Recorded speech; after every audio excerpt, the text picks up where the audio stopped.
அனைவருக்கும் வணக்கம். நேரம் அதிகமில்லை என்று நினைக்கின்றேன். ஆகவே மிக சிறிதாக சில விஷயங்களை சொல்லிவிட்டு போகலாம் என்று நினைக்கின்றேன். முதலில் நான் இலங்கையில் கிழக்கு மாகாணத்தில் அக்கரைப்பற்று என்கின்ற ஊரில் ஏதோ ஒரு மூலையில் எழுதி கொண்டிருந்தேன். அப்போது ஒரு பெருவடி என்கின்ற ஒரு சஞ்சியை கொண்டு வந்திருந்தோம். அதற்கு முன்பு சிறுபத்திரையில் கூட எழுதியிருந்தோம். அந்த காலகட்டங்களில் இப்படியான தொலைபேசிகள் இல்லை. கம்பி தொலைபேசிகள், கடித போக்குவரத்துகள் இருந்தன. அப்போதுதான் இந்தியாவிலிருந்து ஒரு நண்பர் தொலைபேசியில் பேசிக்கொண்டார். உங்களுடைய கவிதைகளை நான் தொகுப்பாக போடப் போகிறேன் என்று எடுத்துக்கொண்டு வந்து நீண்ட காலங்களுக்கு பிறகு தமிழ் சூழலுக்கு என்னை அறிமுகப்படுத்தினார். அந்த தோழர்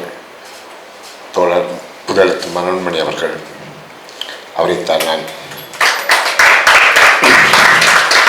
நான் என்னுடைய கவிதைகளும் கட்டுரைகளும் நிச்சயமாக தமிழ் சூழலில் கவனிக்கப்படும் என்பதை நான் அறிவதற்கு முன்பே அவர் உணர்ந்திருந்தார் என்பதற்காக அவரை நான் இன்றும் மதிக்கின்ற ஒருவனாக இருக்கின்றேன்.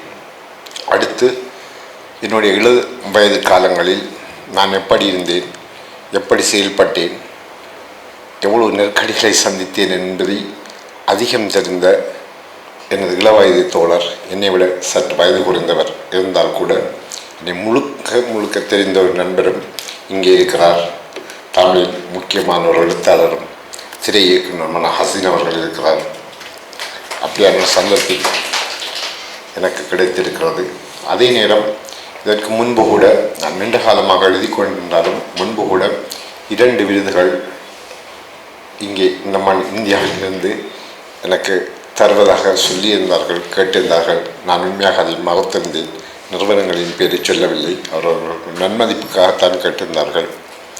ஆனால் தோழர் கரிகாலன் அவர்களை தமிழ் சூழலில் நீண்ட காலமாக வாசித்து கொண்டிருப்பதால் அவரை தெரியும் என்பதாலும் அவர் இதுவரை விருது கொடுத்திருக்கின்ற கவிஞர்கள் அதிகம் பேர் மீது எனக்கு மரியாதை இருப்பதாலும் எனக்கு நெருக்கமான உணர்வு அவர்களோடு இருப்பதாலும் அந்த விருதை நான் ஏற்றுக்கொண்டேன். அதை பெற்றுக்கொள்வதற்காக வந்திருந்தேன். ஆனால் விருதுகளோடு எனக்கு எப்போதுமே உடன்பாடு இல்லை என்பது தனிப்பட்ட விஷயம். அவருக்காகவே அதை செய்தேன். அடுத்தது இன்னொரு விஷயத்தை சொல்ல வேண்டும். கவிதை குறித்து எனக்கு உண்மையாக வேறு பார்வைகள் இருக்கின்றன. அந்த பார்வைகள் விவாதிக்கப்பட்டு கொண்டிருக்கின்ற பார்வைகள், இறுதியாக முடிவு செய்யப்பட்ட பார்வைகள் அல்ல. நான் பின்னவீனத்துவ கவிதை என்ற கவிதைகளை அழைப்பதில்லை. அப்படி அழைப்பார்கள். தலித் ஏனில் நிறைய பேர்களை சொல்லி அழைப்பார்கள். நான் அப்படி அழைக்கவில்லை. அதற்காக அதை மறுக்கிறேன் என்று அர்த்தம் அல்ல.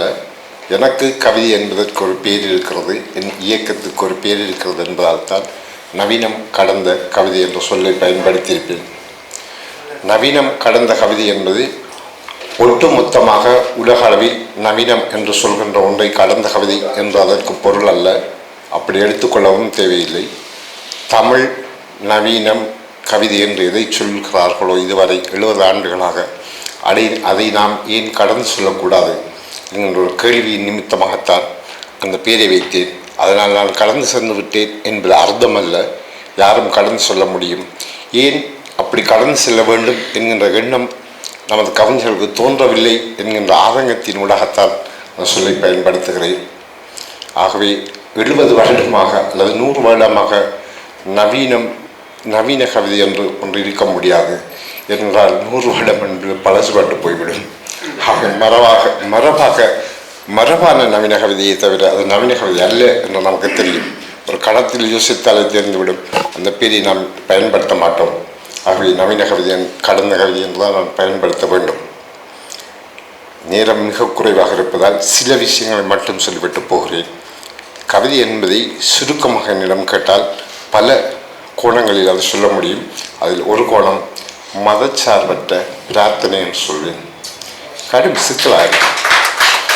இந்த பாக்கியமே சிக்கலாக இருக்கும்.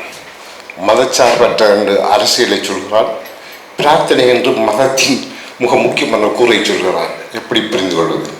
தட்ஸ் எஃபெக்ட் சிக்கலான விஷயம். அதே மாதிரி இன்னொரு வசனம் சொல்ல முடியும் கேட்டால், கற்பனை சார்ந்த விஞ்ஞானம். அதுவும் குழம்புது. கவிதை என்றால் என்னென்று கேட்டால் சிக்கல். ஆகவே நாம் கவிதைகளோடு வினையாற்ற வேண்டிய தேவை இருக்கிறது. கவிதை என்று ஏற்கனவே சொல்லுகின்ற ஒன்றை நம்புகின்ற இடத்தை கடந்து நாம் புதிதாக சிந்திக்க வேண்டிய தேவை இருக்கிறது. அந்த தேவையை உணர்த்துவதற்காக மாத்திரமே இந்த வசனங்களை பயன்படுத்துகிறேன். இந்த வசனங்கள் என்பது கவிதைக்காக நான் நிரந்தரமாக உருவாக்கப்பட்ட வசனங்களாக சொல்லவில்லை. நாம் சிந்திக்க வேண்டும் என்ற தேவையை மட்டும் உணர்த்துகிறது. மிக இயல்பாக நமக்கு தெரியும், கவிதை பக்கம் என்ற ஒரு பக்கத்தை ஒரு சிற்றிதழில் போடப்பட்டால் அதற்கு கீழே சில வரிகளை போட்டுவிட்டால் பார்த்தால் கவிதை என்று தெரிந்துவிடும். கவிதை வருகின்ற ஒரு பக்கத்தில் வந்துவிடும். அவை கவிதை என்று ஏற்கனவே புரிந்து கொள்ளக்கூடிய தன்மைகளினூடாக ஒரு சிற்றிதழில் வருவது, ஒரு வரி வரியாக உடைத்து போடுவது, இப்படி சில தன்மைகள் இருக்குது. அதை கண்டாலே தூரத்தில் பார்த்தாலே கவிதை என்று கண்டுவிடுவோம். சில நேரங்களில் எங்களோட ஊரில் சில்லறை கடை பட்டியல்கள் இருக்கும். கொஞ்சம் தொலைவில் என்று பார்த்தால் பொருட்களை பேர் எழுதிப்பார்கள். நம்ம கவிதை என்று தோற்றம் முதலில் தோன்றும். இப்போ கவிதைக்கு இயல்பாகவே ஒரு வரைவிலக்கணம் வந்து விட்டது. ஒரு மனப்பான ஒரு செட்டப் வந்துட்டு இதை கடந்து சிந்திக்க வேண்டும். ஒரு விஷயம் இறுதியாக சொல்லிவிட்டு முடிக்கிறேன். இங்கே நவீன கவிதை என்று சொல்லப்படுகின்ற எல்லா கவிதைகளையும் நீங்கள் கவிதையின் தன்மையை தருவதால் பரிசோதிப்பதால் மிக எளிமையான ஒரு வழிமுறை இருக்கிறது. அனைத்து கவிதையும் எடுத்து பந்தியாக கட்டுரை எழுதிவிட்டு படித்து பாருங்கள். அது கவிதைக்கான உணர்வை தந்தால், கவிதைக்கான என்ன உங்களோட கவிதை சார்ந்த ஒரு விஷயத்தை டச் தொட்டு கொண்டால் முதல் கட்டத்தில் பாஸ் போட்டு விடலாம் அது கவிதைகள் என்று. ஆனால் அப்படியான ஒன்றை தராது. அந்த வடிவத்தில் வரி வரியாக உடைக்கு போன வடிவத்தில் போடுகின்ற போதே நமது சிந்தனை நம்முடைய உள்ள அந்த உணர்வுகளினூடாக இது கவிதை தான் என்று 50 வீதங்களை கடந்து விடுவோம். மீதி 50 வீதம் அதற்குள்ளிருக்கிற படிமங்கள் இணைய விஷயங்கள் வந்து கவிதை என்று அதை நிறுவிவிடும்.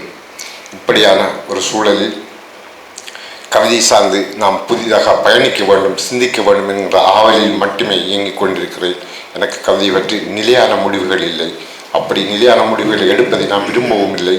யார் அப்படி ஒரு நிலையான முடிவுகளை சொன்னாலும் அதன் மீது கேள்விகளை மட்டுமே எழுப்ப விரும்புகிறேன். தோழர் யவனிக ஸ்ரீராம் அவர்கள் பேசுகின்ற போது என்னுடைய கவிதைகள் மீது எனக்கு நிறைய விமர்சனங்கள் இருக்கிறது. அப்படி ஒரு விமர்சனத்தை கூட அவர் வைக்கவில்லை என்பது நட்பு ரீதியாக தெரிந்த ரீதியாக இருக்கலாம். அப்படி அல்ல, என் மீது எனக்கு விமர்சனங்கள் இருக்கிறது. ஒரு சந்தர்ப்பமும் கிடைத்தால் என்னுடைய கவிதைகளை முழுமையாக விமர்சித்து காட்டுகிறேன். அந்த தைரியமும் அந்த துணிச்சலுக்கும்